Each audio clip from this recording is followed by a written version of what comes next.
Start करते हैं PY questions of chapter 5। तो फर्स्ट हमें क्वेश्चन में ये बोला गया है, if the sum of first n terms of an AP be 3n² plus n and its common difference is 6, then find its first term। तो बेटा आपको बोला गया है इसकी n टर्म का जो सम है वो है 3n² plus n और इसका कॉमन डिफरेंस दिया गया है 6। ठीक है, वो आपने राइट किया। अगर हमारे पास सम ऑफ n टर्म्स दिया जाता है तो हम क्या करते हैं, n की वैल्यू 1 ले लें। ठीक है, n की वैल्यू 1 लेके यहाँ पे पुट करके n के प्लेस पे, ठीक है, तो हमारे पास क्या आ जाएगा, सम ऑफ फर्स्ट टर्म। तो सम ऑफ फर्स्ट टर्म ही तो हमारे पास AP का फर्स्ट टर्म है। ठीक है, सम ऑफ फर्स्ट टर्म जो है तो उसमें मतलब एक ही तो टर्म इंक्लूड है, तो इट मींस हमारे पास क्या आ गया, A1 जो है आपके पास 4 आ गया। क्लियर है, आपको यही पूछा गया था फर्स्ट टर्म। तो अगर हमने n की वैल्यू यहाँ पे 1 रखी तो हमारे पास ये क्या आ गया, सम ऑफ 1 टर्म। तो 1 टर्म का सम ही हमारे पास, इट मींस वहाँ पे क्या है, एक ही टर्म इंक्लूड है।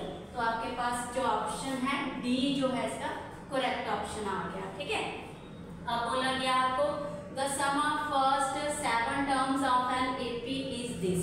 आपको 7 टर्म का सम दिया गया है, S7 आपको 182 दिया गया है। ठीक है, फिर आपको बोला गया है if its 4th and 17th term are in the ratio 1:5। अगर इसके पास 4th टर्म और 17th टर्म का जो रेशियो है वो क्या है, 1:5 ये दिया गया है आपको। क्लियर है, तो आपको फाइंड करना है AP। आपको क्या फाइंड करना है, AP फाइंड करना है। ठीक है, तो आपके पास यहाँ पे है सम ऑफ 7 टर्म और ये रेशियो, तो इनसे ही आपने क्या करना है, पहले A और D की वैल्यू फाइंड करनी है, उसके बाद आप AP बनाएंगे। ठीक है, तो चलिए अब हमने क्या किया, यहाँ से हमारे पास अगर S7 देखें तो क्या आएगा 182 और Sn का फॉर्मूला क्या है आपके पास n/2 2A plus n-1D। Clear है यहाँ पे। अब यहाँ पे 182 इज इक्वल टू n/2। अब यहाँ पे हमारे पास है, यहाँ पे 7 बोला गया है तो यहाँ n की वैल्यू क्या आ जाएगी 7। ठीक है, 2A plus 7 - 1 कितना हो गया 6D। ओके, ठीक है, यहाँ तो अभी आ गया आपके पास 182 मल्टीप्लाई में ये 2 इधर आ जाएगा, ये टर्म इधर आके रेसिप्रोकल हो जाएगी। ठीक है, ये आ गया 2A plus 6D। तो आपने कैंसिल किया, 7 2 = 14, 4 और 2 7 6 = 42। ये आ गया आपके पास 52। ठीक है, 26 से आपने 2 को मल्टीप्लाई किया, 52 आ गया आपके पास, और ये 2A plus 6D। ठीक है, यहाँ तक अभी इसको रखेंगे आप, पहले आप अब इसको सॉल्व करेंगे। हमारे पास यहाँ पे ये टर्म है। अब बेटा A4 को कैसे लिख सकते हैं आप, A4 को लिख सकते हैं ऐसे A plus 3D और A17 को A plus 16D और रेशियो क्या है 1/5। ठीक है, अब आप देख रहे हैं यहाँ पे 5 से मल्टीप्लाई किया, 5A और 5 3 = 15D और ये इधर आके मल्टीप्लाई हो जाएगा A plus 16D। ओके, यहाँ पे आपके पास देख रहे हैं 5A और ये A, तो A को इस साइड ले आएंगे तो ये आ जाएगा 4A और 15D को इस साइड ले आएंगे तो क्या आ जाएगा D। तो मतलब D की वैल्यू क्या आ गई 4A। ठीक है, तो हम क्या करेंगे, ये वाली वैल्यू इसमें प्लेस करेंगे। क्लियर है बेटा, इसको ले लो आपको फर्स्ट इक्वेशन और यहाँ पुट कर दो। तो 52 = 2A plus 6 मल्टीप्लाई में 4A, तो फ्रॉम फर्स्ट इक्वेशन। ठीक है, फर्स्ट इक्वेशन। ओके, यहाँ पे वैल्यू आ गई कुछ आपके पास 52 = 2A plus 6 4 = 24A। ठीक है, और ये आ गया 52, 4 और 6 कितना हो गया 26A, तो यहाँ से डिवाइड हो जाएगा, ये नंबर 26 इसके नीचे आके डिवाइड करेगा और आपके पास A की वैल्यू क्या आ जाएगी, यहाँ पे 26 आके डिवाइड करेगा, A की वैल्यू आपके पास 2 आ जाएगी। क्या आ जाएगी 2। ठीक है, क्लियर है, A2 आ गया आपके पास। नेक्स्ट आपके पास D की वैल्यू आप निकालेंगे, 4A आया था D, तो वहाँ पे वैल्यू पुट कर देंगे आप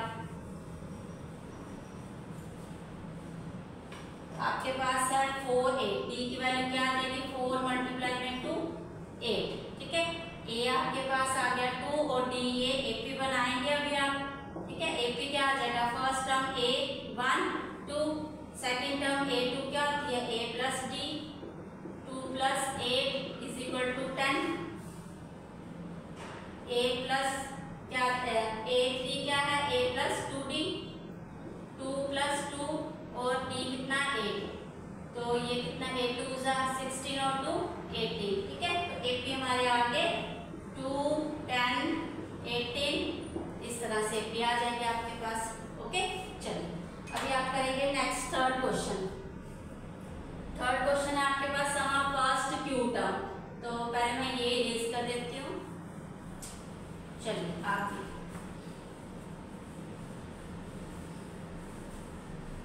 आप इसको नोट कर लेना।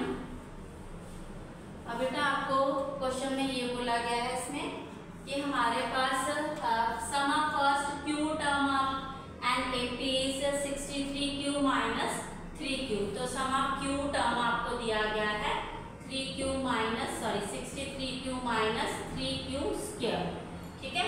जैसे आपको सम ऑफ n टर्म्स दिया गया था ऊपर, तो क्या था n टर्म्स था 3n स्क्वायर प्लस n, तो यहाँ पे सम ऑफ q टर्म है 63Q माइनस 3Q स्क्वायर, तो इट मीन्स हमारे पास q यहाँ पे क्या है वेरिएबल है।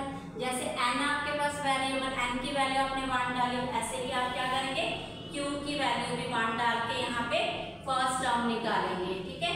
तो यहाँ पे फर्स्ट टर्म हमारे पास क्या आ जाएगा, सम ऑफ फर्स्ट टर्म, तो ये आ जाएगा 63 माइनस 3, ये आ गया 60, तो यही हमारे पास क्या हुआ फर्स्ट टर्म। S1 का मतलब क्या हुआ, सम ऑफ 1 टर्म, तो 1 टर्म एक फर्स्ट टर्म आ गया आपके पास।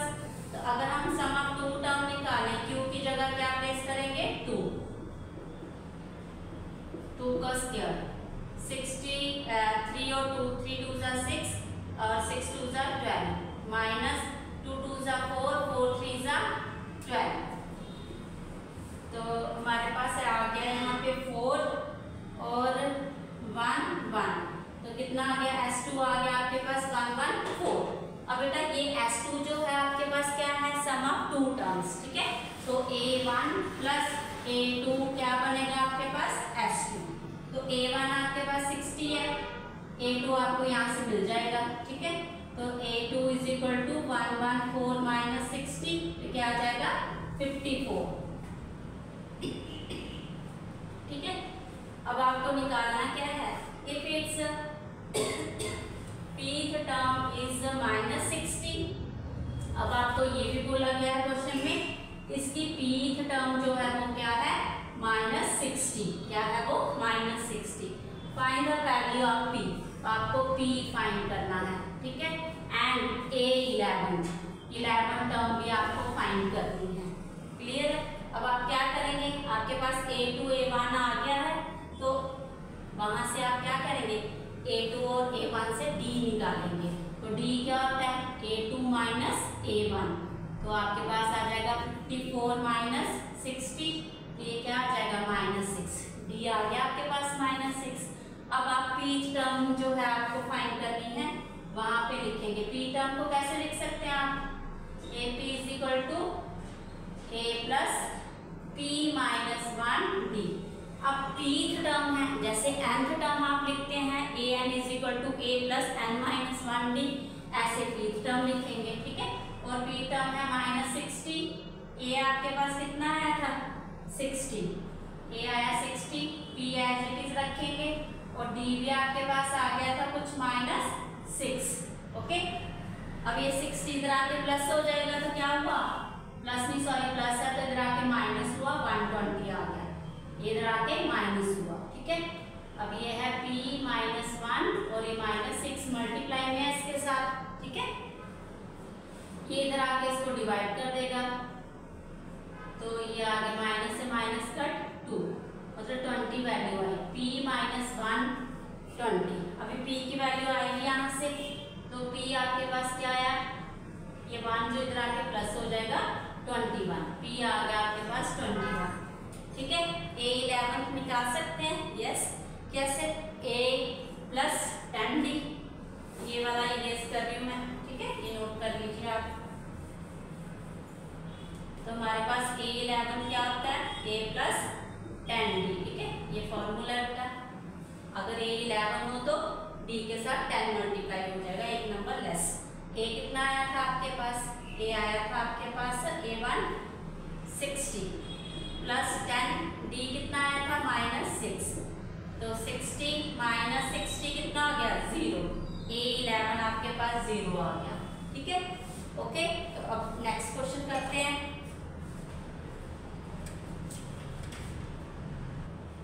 क्वेश्चन नंबर 4 में आपको बोला गया है the examiner makes student sit in such a way that no student can cheat, so teacher decides to mark the number on each chair from 1 to 3, this way से ये mark करेंगे, ठीक है।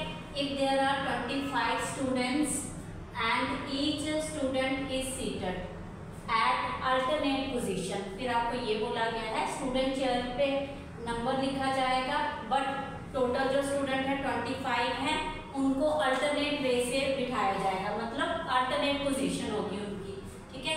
अल्टरनेट पोजीशन का मतलब ये है बेटा, जैसे 1 2 3 से लेके कितना है 25 तक नंबर है, बट वहां पे अल्टरनेट होगा, एक सीट छोड़ी जाएगी बीच में से, क्या होगा, एक सीट जो है बीच में वेकेंट होगी, तो सीक्वेंस इज फॉर्म, सीक्वेंस जो बनेगा वो ऐसे बनेगा, एक सीट छोड़ी जाएगी तो 1 3 5 इस तरह से सीक्वेंस बनेगा आपके पास, ठीक है। अब what type of sequence formed of student, तो सीक्वेंस कौन सा ये फॉर्म हुआ है, तो इसको सॉल्व करेंगे आप, 1 3 5 है, ये कौन सा सीक्वेंस है, तो आप देख रहे हैं, हम लेट कर लेते हैं, A1 1 है यहाँ पे, A2 यहाँ पे 3 है, A3 हमारे पास 5 है, ठीक है। हम देखते हैं यहाँ पे D जो है हमारे पास A2 माइनस A1 करके आएगा, ये आएगा 3 माइनस 1 आ गया 2, फिर से अगेन D निकालें, A3 माइनस A2, तो ये हमारे पास 5 माइनस 3 ये आ गया 2, इट मीन्स हमारे पास जो डिस्टेंस आ रहा है बीच का वो क्या आ रहा है, कॉमन डिफरेंस जो है वो सेम आ रहा है, तो मतलब आपका common difference between seats is same, ठीक है, वो सेम आया आपके पास 2 2, तो hence it forms an AP, ठीक है। यहाँ पे क्या फॉर्म हो रहा है, कौन सा सीक्वेंस फॉर्म हो रहा है, AP सीक्वेंस फॉर्म हो रहा है। फर्स्ट का ये आंसर आ गया।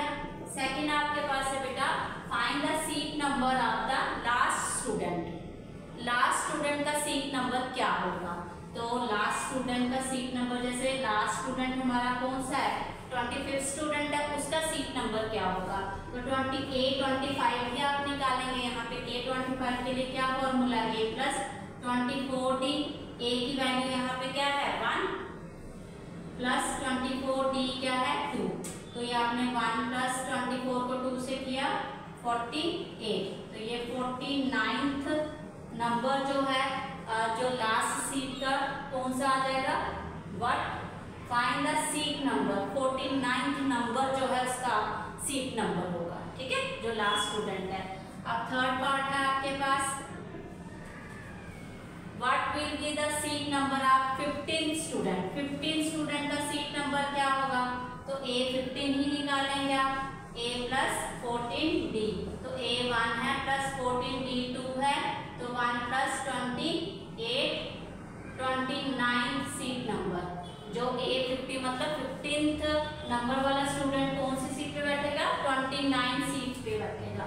फिर आपको बोला है find the seat number of 10th vacant seat, 10th vacant seat आपको फाइंड करनी है। अब हमारे पास जो है जो सीटिंग अरेंजमेंट था वो कैसे था, 1 3 5, मतलब बीच वाली जो वेकेंट सीट है आपके पास वो जगह 2 4 6 8 इस तरह से सीक्वेंस आ जाएगा, ठीक है।